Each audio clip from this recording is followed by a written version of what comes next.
Türkiye Diyanet Vakfı'nın genel merkezden ilçe müftülüğümüze gönderdiği kurban sayısı bu yıl 133'tü. Bu hayvan alemiyle ilgili tekliflerimizi yaptık. Ondan sonra gelen teklifleri değerlendirdik ve biz 133 tane kurbanlığı aldık. Bugün bunların kesimini yapıyoruz.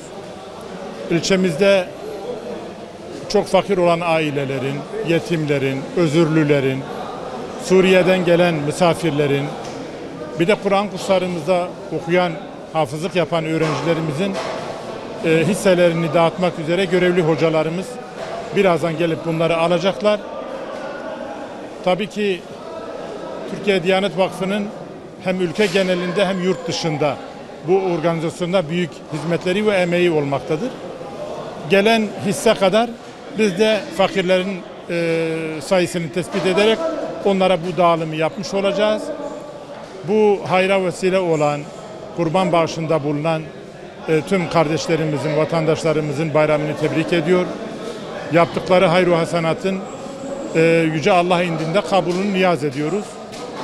Ülkemizin, milletimizin birlik ve beraberliğinin devamına, ülkede huzur ve saadetin artmasına vesile olmasını niyaz ediyorum.